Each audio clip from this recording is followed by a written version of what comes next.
20 വർഷങ്ങൾക്കിപ്പുറവും all ഏരിയയിലും അയ്യ ഗില്ലിട. ദളപതി വിജയുടെ കരിയറിൽ തന്നെ വലിയ കുതിപ്പുണ്ടാക്കിയ ചിത്രങ്ങളിൽ ഒന്നായിരുന്നു ഗില്ലി. 2004-ൽ തിയേറ്ററുകളെ ഇളക്കിമറിച്ച ഗില്ലി ഇപ്പോൾ ഇതാ വീണ്ടും തിയേറ്ററുകളെ ഇളക്കിമറിച്ചുകൊണ്ടിരിക്കുകയാണ്.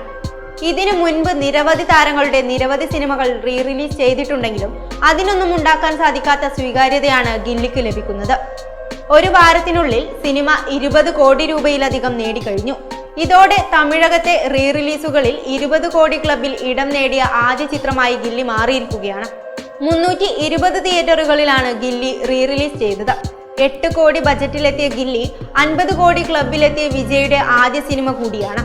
പുതിയതായി ഇറങ്ങുന്ന ചിത്രങ്ങളും റിലീസുകളും പ്രേക്ഷകരെ നിരാശപ്പെടുത്തിക്കൊണ്ടിരിക്കുന്നതിനിടയിലാണ് ഗില്ലിയുടെ ഈ തിരിച്ചുവരവ്. അത് തമിഴ്നാട്ടിൽ മാത്രമല്ല, ഇങ്ങ് കേരളത്തിലും തിയേറ്ററുകളിൽ വളരെ ആവേശം തീർത്തിട്ടുണ്ട്. 2004 ഏപ്രിൽ 16-നായിരുന്നു ഗില്ലിയുടെ ആദ്യ റിലീസ്. ധരണിയുടെ സംവിധാനത്തിൽ ഒരുങ്ങിയ ചിത്രത്തിൽ പ്രകാശ് രാജ്, ആശിഷ് വിദ്യാർത്ഥി തുടങ്ങിയവരും പ്രധാന കഥാപാത്രങ്ങളെ അവതരിപ്പിച്ചിരുന്നു. വിദ്യാസാഗറാണ് ചിത്രത്തിന് സംഗീത സംവിധാനം നിർവഹിച്ചിരിക്കുന്നത്. 200 ദിവസത്തിലധികമാണ് ഗില്ലി പ്രദർശനം നടത്തിയത്.